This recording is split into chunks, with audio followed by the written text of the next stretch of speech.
Halola keta, Nemblomi, Alice Lolo here. Welcome to the Pacific. The Brother Johnson is taking a little break, so joining me this week is the voice behind Pacific Beat, Agnes Tupo. Whaptaitele lover Alice, I am very excited to be here. So let's see how things go with a new face. Well, if you're not careful, we might see you here more often. Okay, let's see what's coming up on the show. The high cost of dying in PNG and those finding novel solutions. The activists taking the climate fight to Parliament. And from the rugby field to the TV studio, Tiana Penitani takes us behind the scenes of their Pacific Sports Show. I played for the Sharks last night and I got a bit of a knock to the eye. First though, when Pope Francis was in Papua New Guinea recently, he called for an end to tribal violence. But the call has not been heeded, with a spate of unrest breaking out around the vital Porgera gold mine in Inga province. Just months after a devastating landslide killed hundreds of people in the area, renewed violence has shut the mine and brought with it widespread turmoil.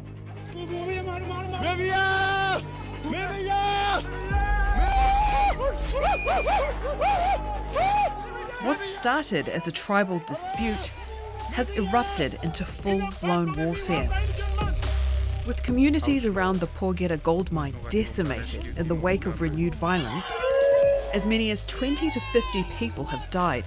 Many more have been displaced as warring tribes attacked each other with high-powered guns. Children are suffering, women are suffering, disabled people are suffering, old people are suffering. A state of emergency has been declared, and Police Commissioner David Manning said lethal force would be used as more security forces arrive. Put simply, this means if you raise a weapon in a public place or to threaten another person, you will be shot. Local MP Don Pollier says this recent spate of violence is being exacerbated by the spread of high-powered weapons. What I've seen in the Inga province is a style of tribal fighting that involves a lot of modern weaponry and modern technology. That has enhanced killing very easily, destruction of property very easily. He's echoing other calls for Australia to intervene. And exceptional circumstances in which the Queensland police or any other foreign police do not come in to take the lead. The Porgera gold mine is about 600 kilometres northwest of the capital Port Moresby. As one of the world's top 10 producing gold deposits, people from surrounding areas have come to the area in search of the precious metal. Many say illegal mining is to blame for the fighting, but local resident and human rights activist Cressida Koala says the issue is more complicated. I don't like the term illegal mining. People have lived there and they have worked on alluvial mining and they know what is gold, and they have been surviving from sales from gold. Porgera has also long been a place of contention. First opened in 1989, the mine once accounted for more than 10% of PNG's export earnings. But recurrent flare-ups of tribal violence and a drawn-out government takeover have slowed production in recent years. Royalties paid to landowners stopped during the pandemic. Economic problems, we have been driven to poverty. We have been shortages of medical supplies. They died of hunger. Inga province itself has been the epicentre of tribal warfare in recent years, with hundreds of people killed and widespread destruction. Despite an increased military and police presence, the core issues like economic inequality fueling the violence remain unaddressed. I'm totally disturbed. The children, they don't know what is happening. They are just flowing in the direction where the adults are going, and some are killed, some they drowned in the rivers, some are lost in the jungles. They broke their legs, arms, because they want to flee for safety. Our PNG reporter Belinda Cora is with me from Port Moresby.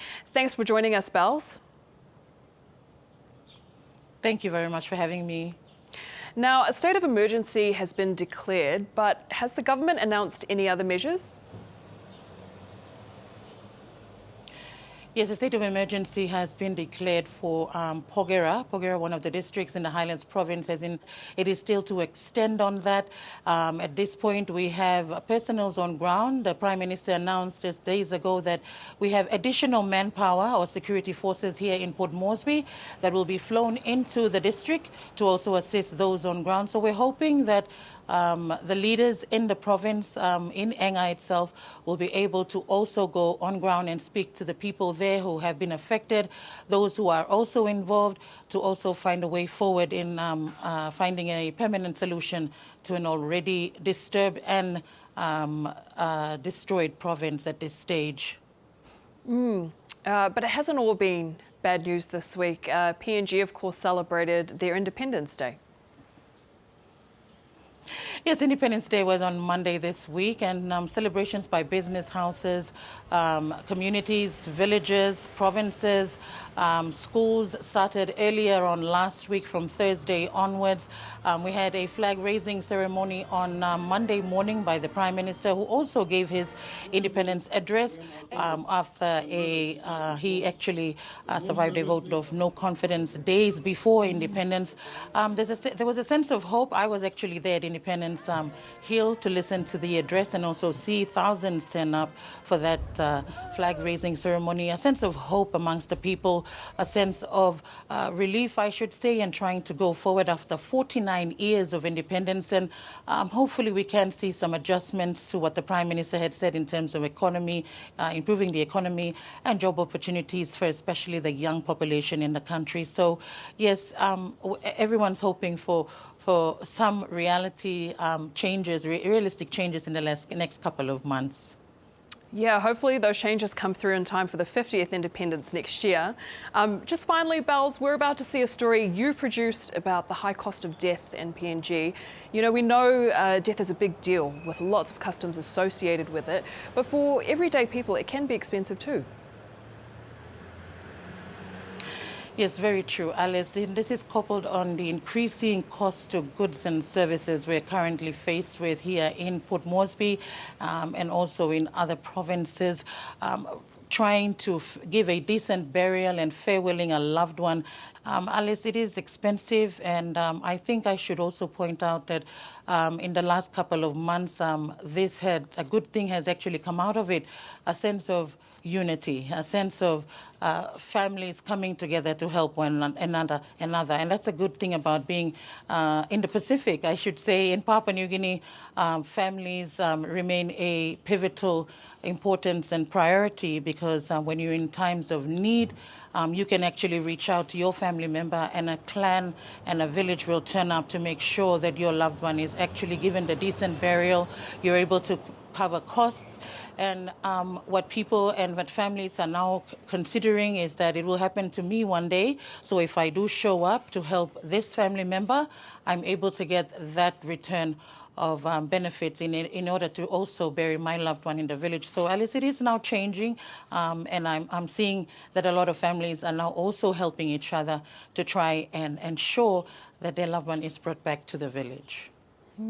Well, we very much look forward to seeing that story. That's all we have time for, but thank you so much for joining us, Bells. Thank you very much, Alice, for having me.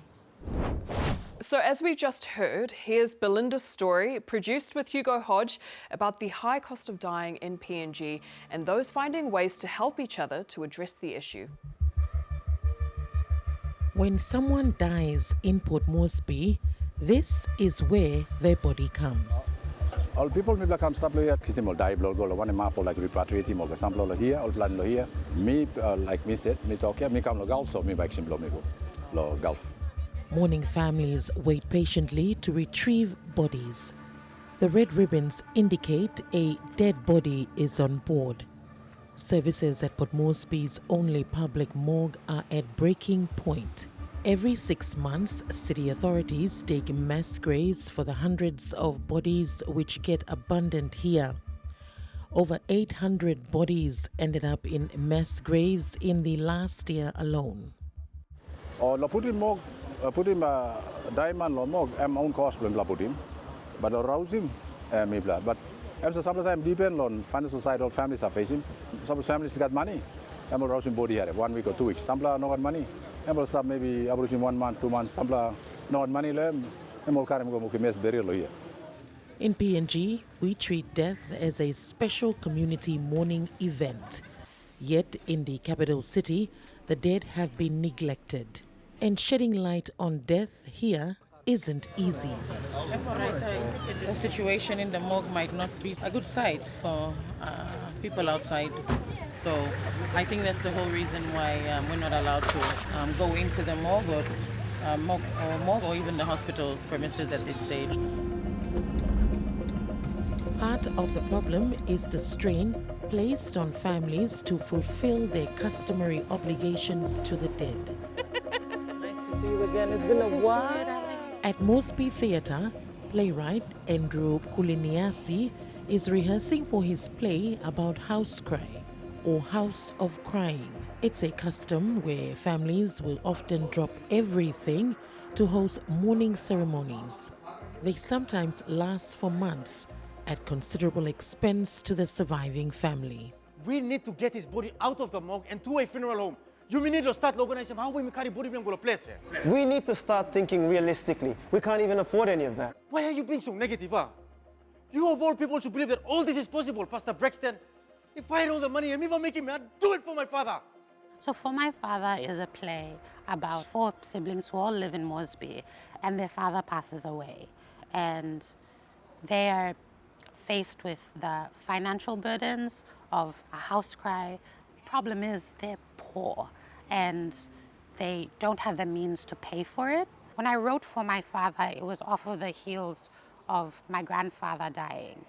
And it was just hard. It was hard for everybody. And the problem is, well, man, the prices of goods have gone up exponentially. And you have people borrowing money to help put the dead to rest. And I think there is a certain respect and honor that we give to the dead. Does that mean that we get ourselves into bad situations in life for our dead? And my heart breaks every time we do this play because death is so universal. I'm heading to the suburb of Waigani to meet Russell Kivia. His friend's body ended up in a mass burial 4 years ago. Me feelings worry and sorry, but I can't do anything. That's why me want to me look into this mass burial now. Me feel now it's not right. So no, there's some way that you must walk him.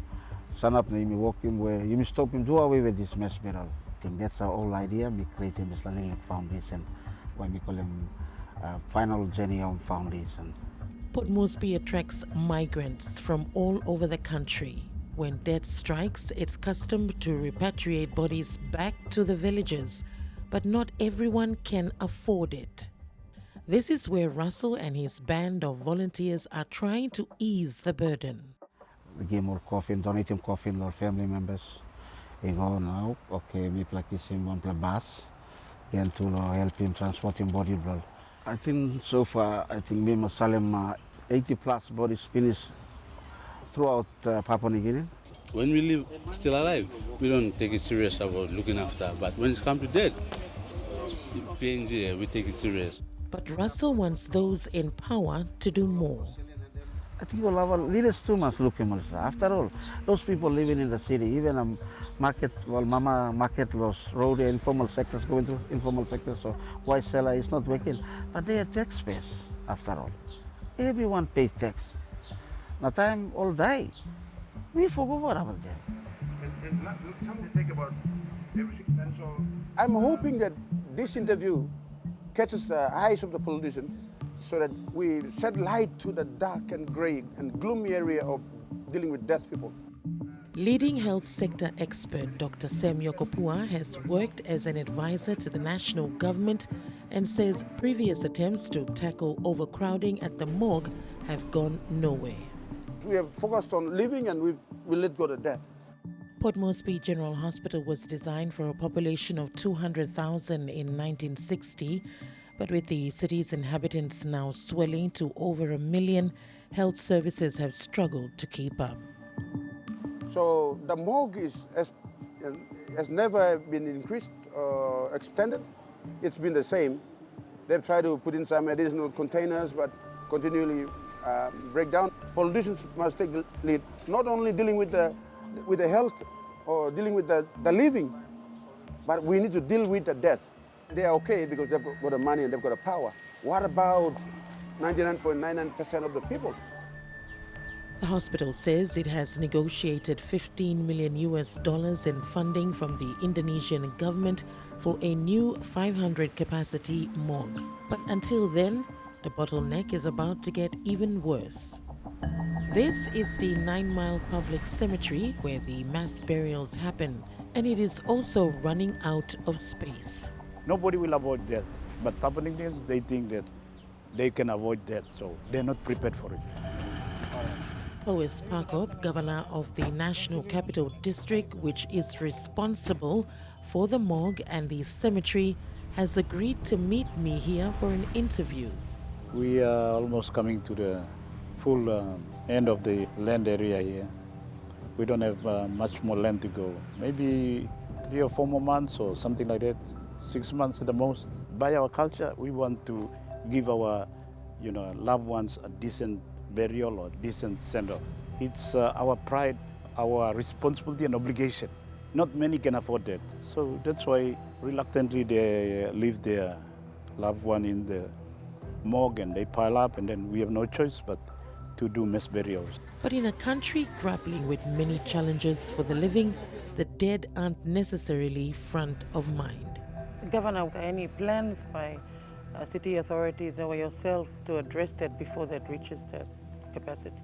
Yeah, we've been talking about it, but we have not really made a decisive sort of a decision as to what to do. The options are very limited. I would suggest cremation, because it will really help everybody. The cost will go down. You don't have to repatriate and send a big delegation to go to the village to bury. And when you are ready and you can afford it, you take the ashes to the ancestral land and follow your tradition, and that's when they'll be really at peace. Every tribe does house cry differently, but often the immediate family carries the financial burden. I've come to meet Anton Porgera, an Mbuke Island community leader and in-law of mine who is doing things a little differently.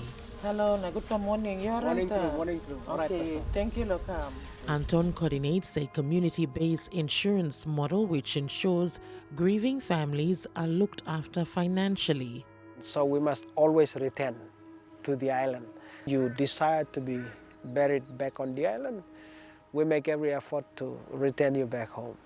Whatever the families put up, they will obviously need more when it comes to repatriating their loved ones in terms of airfares, cost for funeral home and stuff like that. Anton collects donations from all the other Mbuke families living in Port Moresby to save the grieving family from falling into debt. Today one family is grieving, another time your family will be grieving. And knowing that you turn up, they also will turn up. Today is your turn, tomorrow will be my turn, and we'll all still be here. Because you put us in debt. Put you in debt for a dead man. $5,000 is a lot of money, mate. Back at Moresby Theatre, Andrew Kuluniasi hopes his play might encourage people to think about death while they're still alive. We expect our children to bear the burden of when the parents pass away, or even when the grandparents pass away. And we forget that we have to plan for these things. And especially in this economy, when it's just hard to get a job. It's so hard to buy rice and tin fish and sugar. Those are essential house cry needs. How can we better plan for death? How can we break the taboo of talking about death while we're alive so that our children don't have to worry? They can grieve and they can mourn without thinking, how about me straight your line? How about me buy kai kai, house cry, and all that? We know that the impacts of climate change don't discriminate. So when we heard activists from not just the Pacific, but Australia and the Philippines were banding together to talk about their experiences with decision makers, Johnson and Ellis wanted to hear all about it. Here are some inspiring voices from our region and beyond trying to bring about change. While these landscapes are disparate, different topography, plants and traditional customs, they share something that's bringing their residents together. From far northwestern Australia, the Philippines and Malaita province in Solomon Islands, these activists have seen the impact of climate change firsthand and have come together to Talanoa and take their message to Australia's politicians. How have your communities been impacted by climate change? I'm from the Philippines. We experienced Super Typhoon Haiyan in 2013 and Super Typhoon Rai in 2021. So in Super Typhoon Rai, I lost my home. I became an internally displaced person, and also we didn't have electricity for 3 months. So I spent like 2 Christmases without electricity. It's very disorienting. You want to help, but you're also struggling on your own, and you're also processing trauma. Peter and Ed are both from Western Australia's Kimberley region. It's been really hot up north, and it's the other day 49 degrees, so that's not normal. We've only had 3 weeks or 3 or 4 weeks of nice cold weather. The members of the community were worried that their knowledge that they had for a generation was no longer actually adaptable to this to what's currently happening in the communities, and they can't pass on that knowledge to the next generation. First Nation people, they've been fighting this fight before. It was called climate change. This is just us caring for the country like we have for thousands of years. No, thank you guys, thank you all for sharing. Afterward, Alice sat down with Tanya Afu, who's here from Solomon Islands.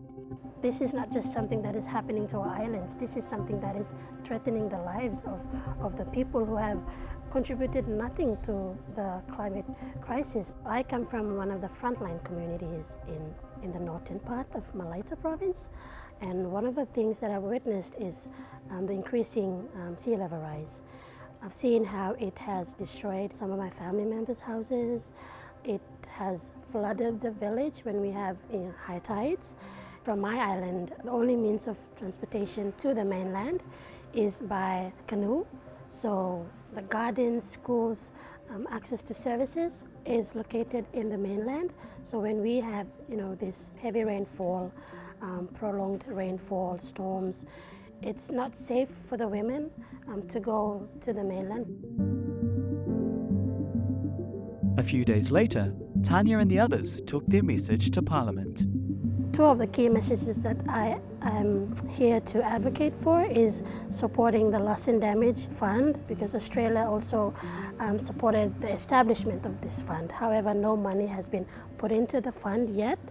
With COP31 going to be held here in Australia, I feel like Australia should step up, not only to protect the future generations of the people in the Pacific and Solomon Islands, but also here in Australia as well.